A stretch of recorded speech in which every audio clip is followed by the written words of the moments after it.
paparazzi following you about. You can't go out without being recognised, and it's nice to most of the time, but there are days when you just want to get away from it. Anyone that says that they don't go off the rails by being on telly of that fame is lying. As Martine's public profile went through the roof, scriptwriters exploited her popularity and built her role, transforming her from Tarty's sidekick into the heart and soul of EastEnders.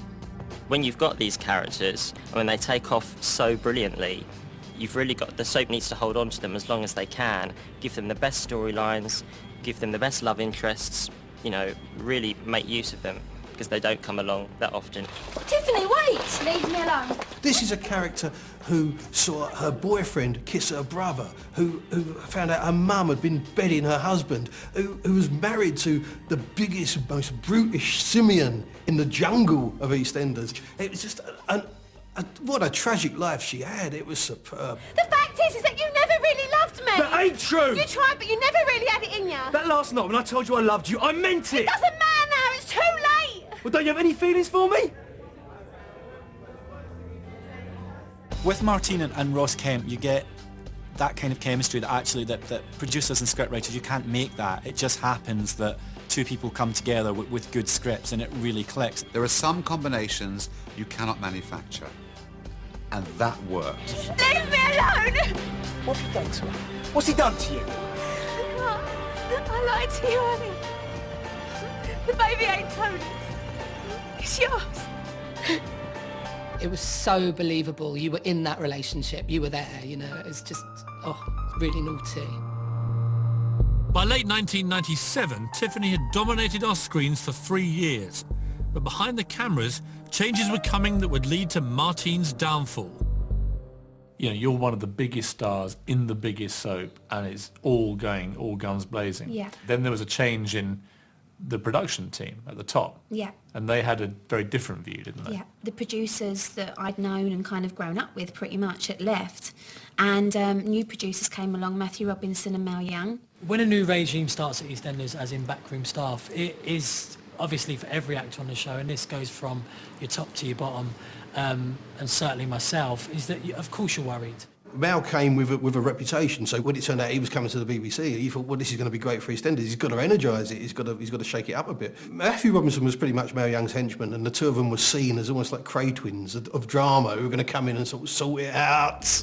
I did have, quite a strict rule across our shows that, don't ask for time off for other work, because you're under contract to do the show that you're employed to do, and I think that's a tough one for an actor to hear. It was particularly difficult for Martine, because just as the management's new rules came into force, she was invited to sing the Barbra Streisand standard Don't Rain on My Parade on Children in Need. The opportunity to showcase her singing talent was simply too good to pass up, even if it was to upset EastEnders bosses. Everybody's watching this show, and she knows this. And this is like the biggest showcase anybody can do on British television. Martine's idol's always been Streisand, and she's always loved the big band glamour and the glitz, and, she was wetting herself just to be there on that stage. It was just a dream come true for her. Of all the songs she could have sung, that's a difficult one to sing, especially as it has a history of being sung by Barbra Streisand. It's not like she picked a song which was in the charts 5 years ago. Don't tell me not to live, just sit and life's candy and the sun's a ball of fire. Don't bring around a cloud to rain on my parade. It was a big, big performance. Very difficult, but she got away with it and she delivered, and everyone thought this is the start of Martine's musical career.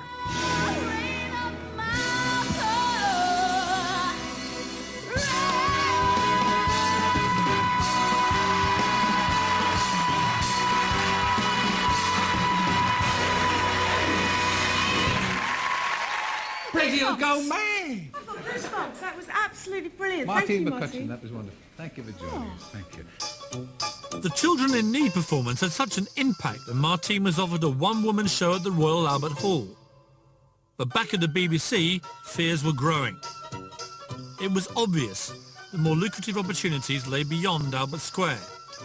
Had Martine outgrown EastEnders? Money, money, money, money, money, money, money.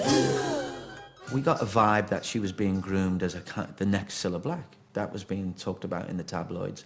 And I thought, she probably will go that way. When an artist goes on stage at the Royal Albert Hall, you know you're not going to be there very often. So if